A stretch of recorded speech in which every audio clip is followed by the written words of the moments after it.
今次我有少少特別，唔係好似平時咁喺香港出發，而係由 Melbourne 出發，計埋轉機，經歷咗10幾個鐘頭飛機之後呢，咁就終於去到福岡啦。福岡機場其實就唔係話同市區距離好遠，不過就先要搭一架穿梭巴士，跟住先可以去到地鐵站，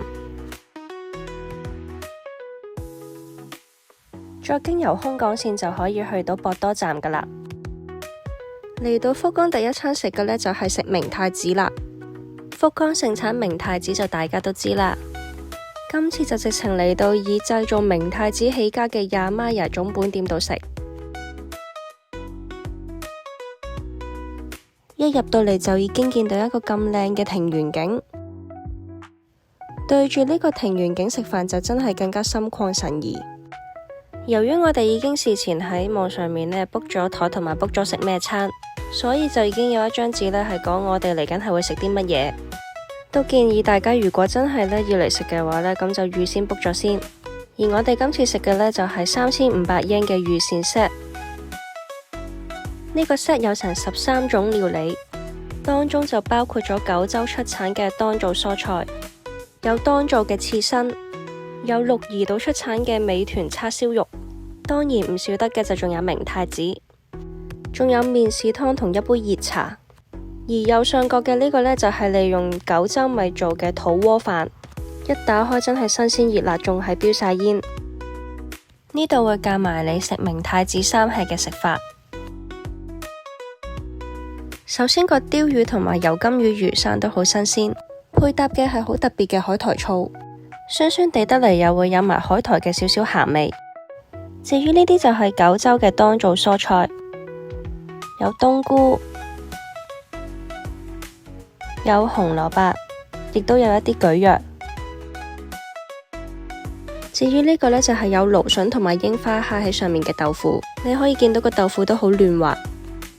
至於呢個就係風乾咗嘅明太子，可以想象到風乾咗嘅明太子係比起普通嘅明太子更加濃味。而下面嘅呢，就係由長崎嘅薯仔做嘅沙律，而呢個就係來自鹿兒島嘅美團叉燒肉啦，上面加咗啲味噌。老實講，唔需要特別送飯就咁食呢，味道都啱啱好，好好味。咁我哋而家就試下食明太子三吃嘅第一吃先啦。第一種食法呢，就係就咁將明太子加落飯度撈勻嚟食。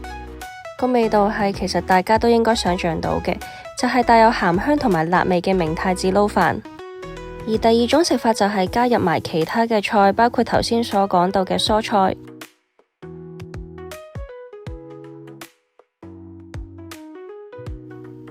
雞肉、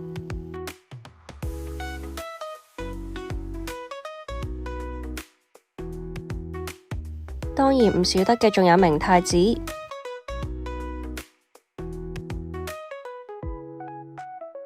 呢個係福岡當造嘅蓮藕，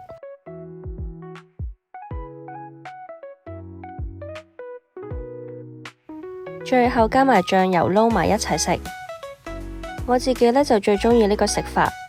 首先個醬油好好味，另外加埋食材呢，相比起只係得明太子呢，味道更加豐富。第三種嘅食法呢，就係同樣地加入埋其他嘅食材，咁今次呢，我就加埋魚生。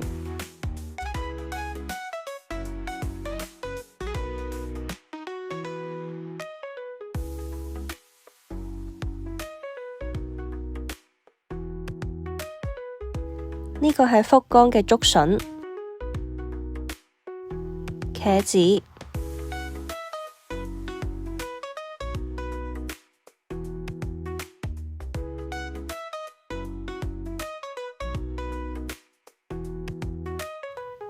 加埋明太子，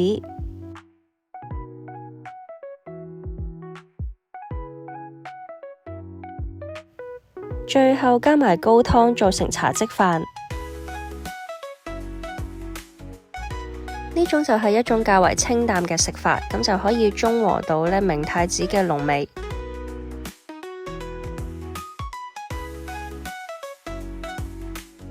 呢個 set 呢仲會再包一杯嘢飲，咁我自己就嗌咗杯熱茶，一路嘆住杯茶，一路望住呢個咁靚嘅庭園景。除咗喺度即場食明太子之外呢度都仲可以買一啲關於明太子嘅禮盒商品作為手信。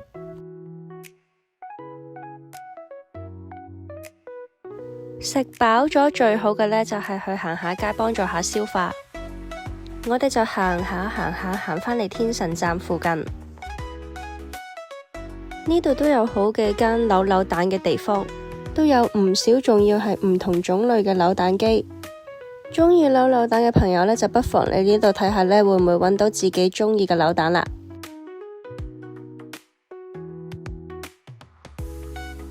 嗰啲食物類型嘅扭蛋都好得意，定期仲會返唔同嘅新款扭蛋機。我今次扭咗呢兩個關於 Disney 嘅扭蛋，細個嘅扭蛋，但係呢都做得好精緻好靚。呢輪 Mr. Don 呢喺香港都好 hit 啦，咁但係始終呢都係喺日本呢度食呢抵食啲。我就嗌咗個雙層抹茶波提。佢面頭同埋入面都充滿住抹茶味，同埋我好中意佢嗰種呢，入面都仲係有麻薯嗰種口感。之後我哋都搭翻車返嚟博多站。博多車站呢度呢，有成條嘅手信街，所以你唔需要擔心喺呢度會買唔到手信。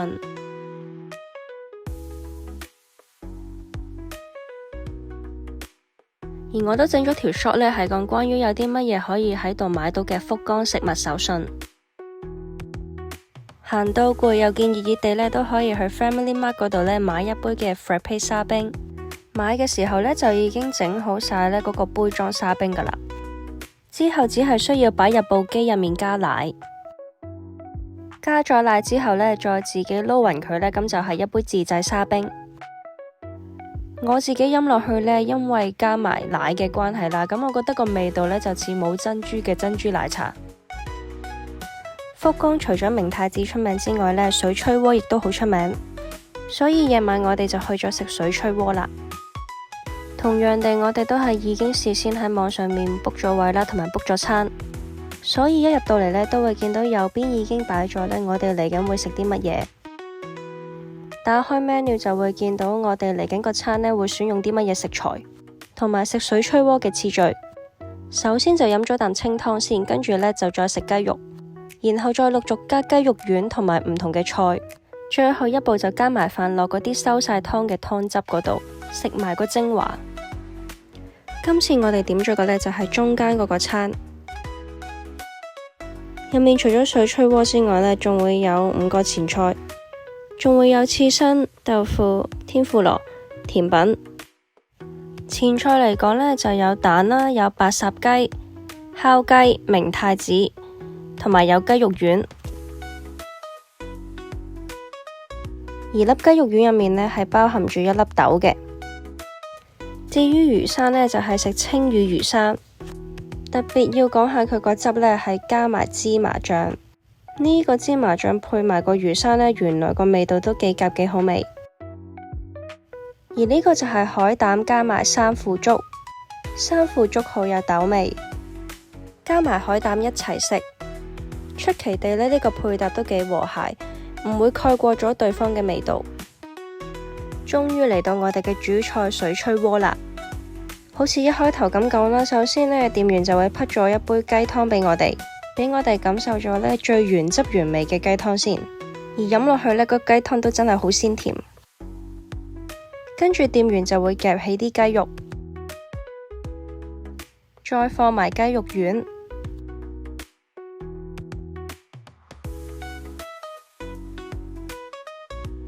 個雞湯入面呢，本身係冇落其他嘅調味料嘅，所以呢啲雞呢，本身就唔會話帶有好多嘅味。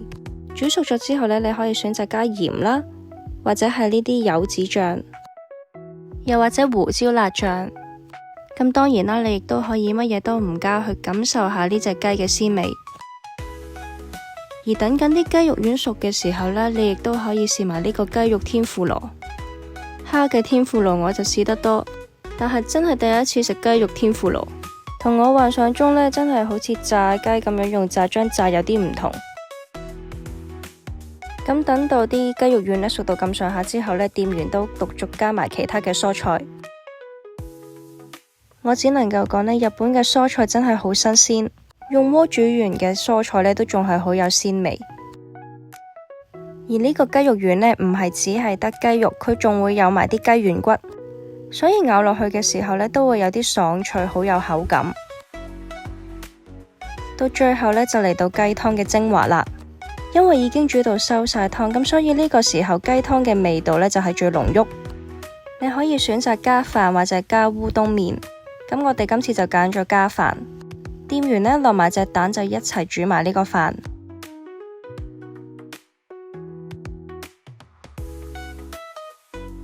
之後仲會加埋明太子。老實講，食到嚟呢度嘅時候呢，其實都已經幾飽。咁但係因為個飯都真係好好味，咁所以呢，我哋最後都食晒。最後嘅甜品係抹茶意大利奶凍，個奶凍好有奶味，好 creamy， 而個抹茶味亦都好濃。第一啖食落去嘅時候呢，都真係會有少少苦，但係食下嘅時候呢，加埋奶凍嘅甜味就會啱啱好。總括嚟講呢，今餐都係好滿足嘅一餐。嚟到第二日啦，折田神社係位於博多嘅市中心位置，唔算太難去，你可能隨時都已經經過咗佢，咁所以我哋嗰日都入去兜咗一個圈。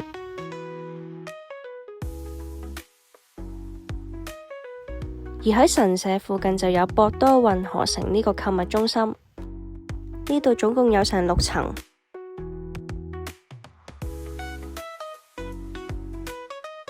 中庭呢度定期都會有噴水 show， 每個鐘頭整點嘅時間呢就會有音樂嘅水舞 show， 而每個鐘頭30分嘅時間呢就會有冇音樂嘅水舞 show。 呢度都有好多唔同種類嘅鋪頭，有一部分係買衫嘅，國際品牌啊 Dr. Martens 呢啲都有。咁嚟到福岡想血拼嘅朋友呢，千祈唔好錯過呢度。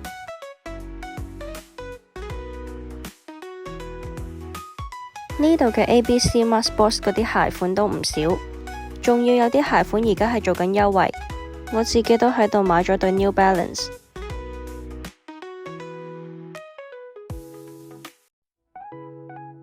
行遠啲，原來有間仲大啲嘅 ABC Mart， 嗰度有更加多唔同牌子同埋唔同種類嘅鞋款。而喺呢度嘅2樓仲有間 Disney Store。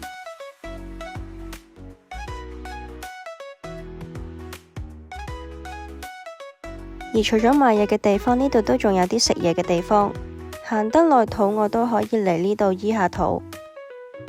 同樣地，喺單一鋪頭買夠5000蚊就有得退稅，記得去 B1 嗰度揀埋佢啦。同大家講下今次我哋喺博多住嘅其中一間酒店就係三井嘅酒店啦。酒店房都係普通日本酒店房嘅 setting， 咁所以就冇特別影 room tour。不過個早餐呢係幾令人難忘嘅。特別提大家，如果大家呢係6點半到7點呢段時間落去食呢，就會有呢個迷你明太子當餸。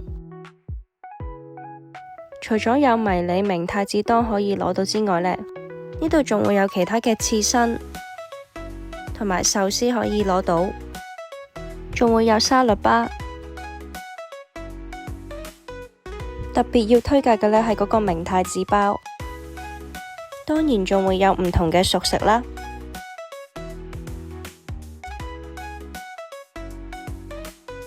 飲品方面呢，就可以飲到福岡呢度好出名嘅白女茶。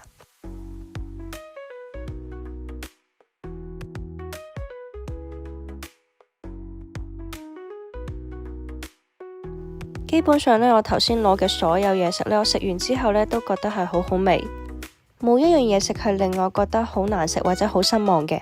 而至於餸嘅呢個檔呢，入面仲會有埋玉子燒同埋三文魚子。前面呢個呢，係一個甜甜地嘅布甸包。呢度嘅明太子呢係第一日食嘅亞媽呀明太子，而平時明太子意粉啊撈飯呢都有食過，原來夾埋麵包一齊食呢都一樣係咁好味。至於啲壽司呢，其實喺刺身嘅底下就已經有 wasabi 噶啦，咁所以大家就唔需要再特別去攞 wasabi。食完咁豐富嘅早餐之後呢，都預備好心情去博多站嗰度搭新幹線去別府啦。所以嚟緊下一集呢，大家就會見到去別府嘅唔同地獄溫泉，食嗰度出名嘅布甸，仲會開箱埋別府嘅星野酒店。我一入到去嘅第一下呢，真係覺得好靚，仲係望住一大個海景，我到而家都仲回味緊喺嗰度嘅日子。帶大家睇埋新嘅入面嘅晚餐同埋早餐係食乜嘢。